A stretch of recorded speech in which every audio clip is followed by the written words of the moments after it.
बिस्मिल्लाहिर्रहमानिर्रहीम। अस्सलाम वालेकुम डियर स्टूडेंट्स। नेक्स्ट न्यूमेरिकल्स के साथ आपका ये नेक्स्ट लेक्चर है। न्यूमेरिकल नंबर 6 है। A block weighing 4 kg extend a spring by 0.16 meter from its unstretched position.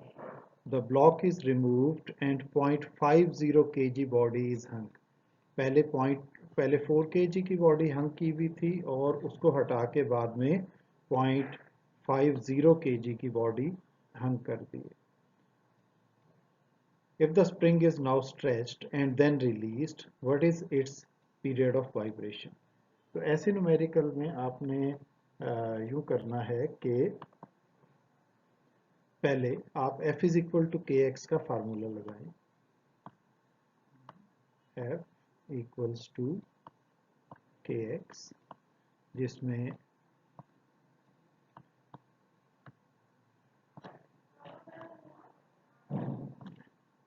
F की जगह आप mg लिख देंगे। F की जगह mg यहाँ पे आप लिख दें तो K के लिए फार्मूले को अलग करें तो ये बनेगा K is equal to mg by x. M की जगह 4 kg ये आप पुट करेंगे और G की वैल्यू और 0.16, तो आपके पास स्प्रिंग कांस्टेंट 245 न्यूटन पर मीटर ये आ गया।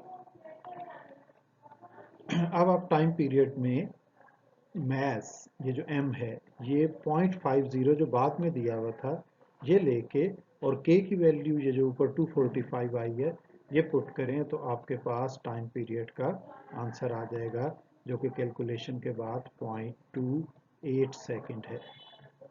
दोबारा समझ लें इसको कि अगर स्प्रिंग के साथ एक बॉडी को हैंग करते हुए चेंज किया गया हो तो पहली बॉडी से आप उसके स्प्रिंग कांस्टेंट की वैल्यू कैलकुलेट कर लें। उसमें simple F is equal to k x वाला जो फार्मूला ये लिखा हुआ है, इसमें F की जगह आपने mg लिखना है, उसका वेट, और K की वैल्यू mg बाई एक्स से आपकी निकल आएगी। K की वो value T is equal to 2 by under root m by k में पुट करें तो आपके पास टाइम पीरियड का आंसर आ जाएगा।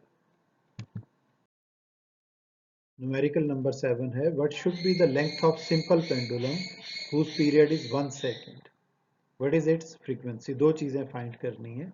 टाइम पीरियड गिवन है, टाइम पीरियड इज 1 सेकंड।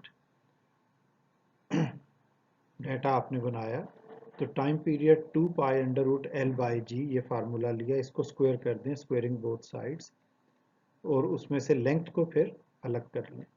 तो जब स्क्वायर करेंगे तो आपके पास ये t equals to 2t square हो जाएगा। यहाँ पे t square equals to 4 pi square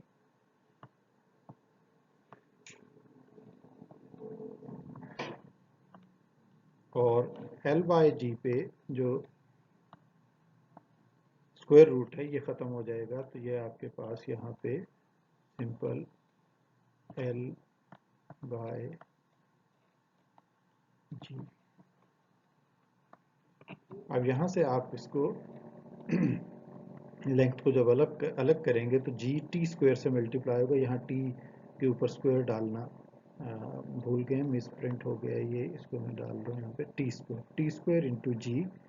T की वैल्यू 1 है, 1 का स्क्वायर 1 ही होगा, 9.8, नीचे 4 पाई स्क्वायर 4 और पाई की वैल्यू 3.14, इसका स्क्वायर हमने पुट किया तो लेंथ का आंसर 0.25 मीटर आएगा। तो लेंथ ऑफ सिंपल पेंडुलम हमने कैलकुलेट कर ली। अब सिंपल टाइम पीरियड से आप फ्रीक्वेंसी कैलकुलेट कर सकते हैं, t is equal to 1 over f, ये इसका फार्मूला है, और f इज इक्वल टू उससे आप इन्वर्ट करके फार्मूले को 1 ओवर t कर लें, t की वैल्यू 1 सेकेंड पुट की तो फ्रीक्वेंसी का आंसर 1 हर्ट्ज 1 cps आपके पास आ गया। इस तरह न्यूमेरिकल नंबर 7 आपका सॉल्व हो गया। न्यूमेरिकल नंबर 8 है, a spring whose spring constant is 80 Newton per meter vertically supports a mass of 1 kg.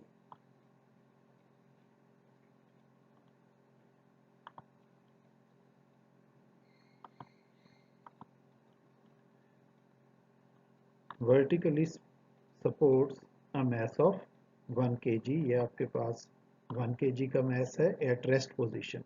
Find the distance by which the mass must be pulled down. तो उसको आप नीचे की तरफ पुल करेंगे, mass को spring के साथ hang किया हुआ है, so that on being released it may pass the mean position with velocity 1 meter per second.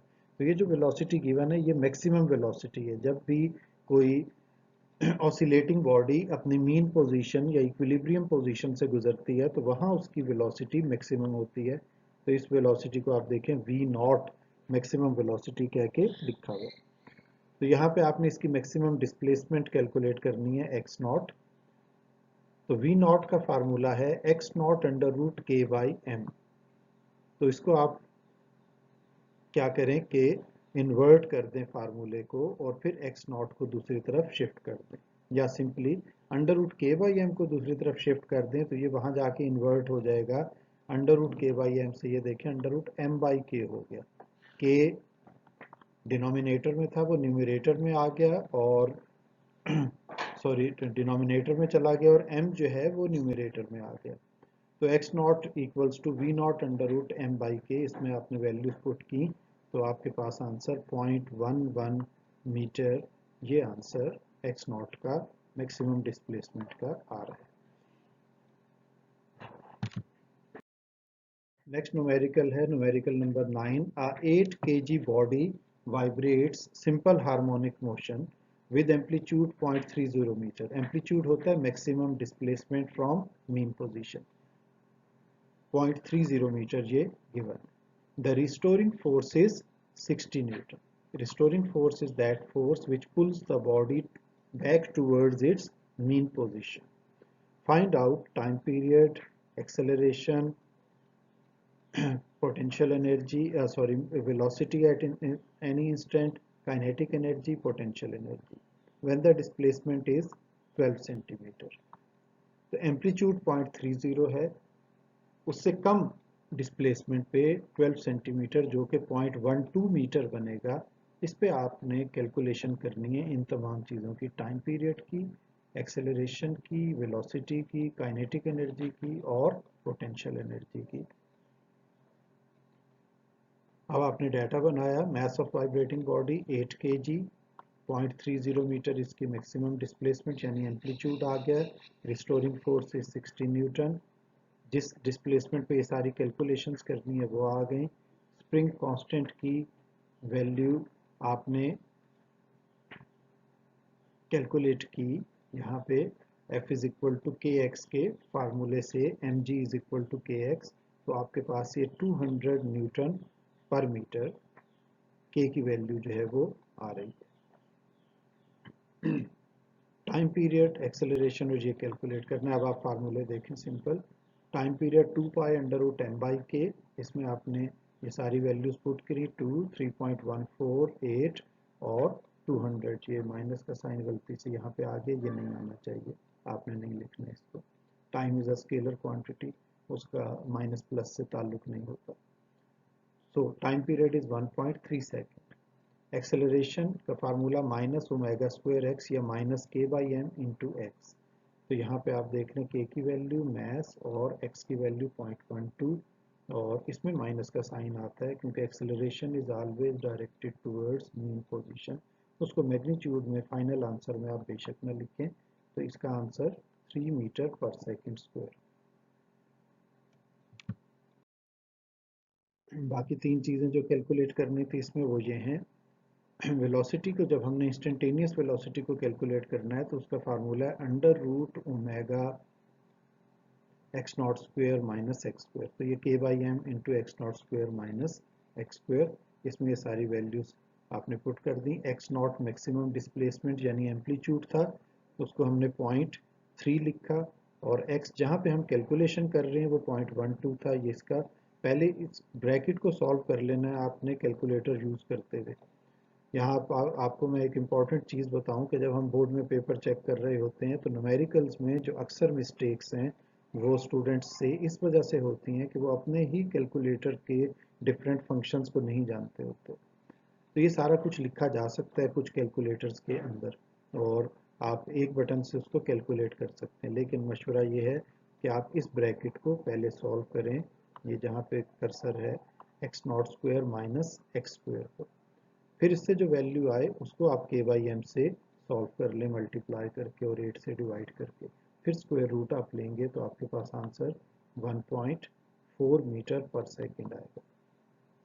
Kinetic energy का formula half m v square, इसमें आप 1.4 ये जो भी वेलोसिटी आई है ये पुट करें और सिंपली इसको सॉल्व करें तो आपके पास आंसर 7.6 जाउल आ जाएगा।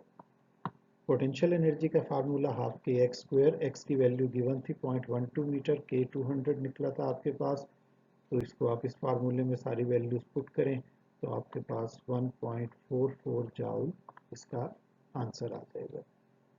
तो इस तरह ये आपके तमाम न्यूमेरिकल्स जो हैं वो मुकम्मल हो गए हैं। इनको अब आपने तैयार करना है। तैयार करने का न्यूमेरिकल्स को तरीका ये है कि आप इनको कम से कम 3 to 5 टाइम्स प्रैक्टिस करें और कैलकुलेटर को खुद हर दफ़ा यूज़ करें।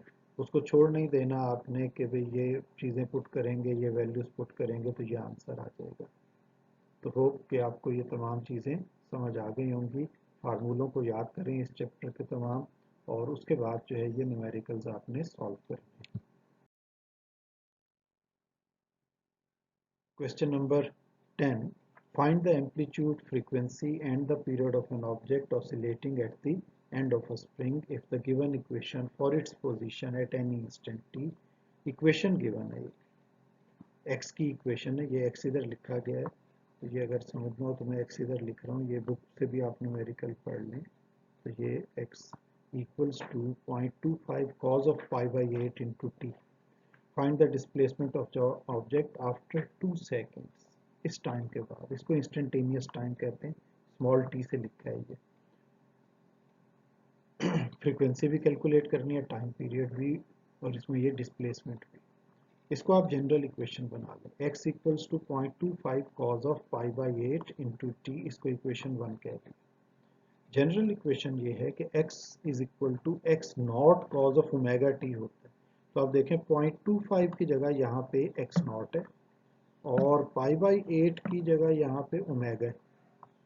तो ये डायरेक्टली इन दो इक्वेशंस को आप इक्वेट करें, कंपेयर करें, तो x नॉट का आंसर 0.25 मीटर आएगा, ये लिख दिया आगे जाके, और ओमेगा की वैल्यू पाई बाई 8, ओमेगा की जगह आपने पुट किया 2 पाई एफ, तो फ्रीक्वेंसी का आंसर आ गया आपके पास 1/16 हर्ट्ज।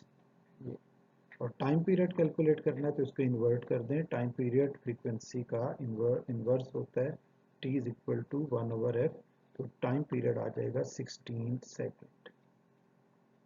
ये आपके पास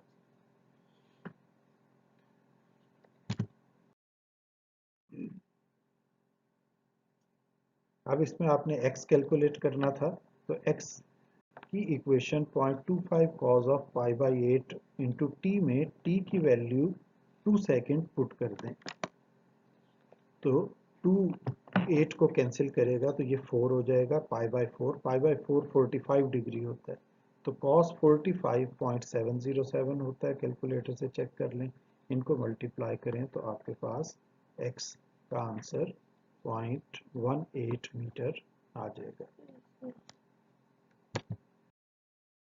थैंक यू। उम्मीद है आपको जो न्यूमेरिकल्स तमाम समझ आ गए होंगे, इनकी उम्मीद करता हूँ कि आप प्रैक्टिस करें।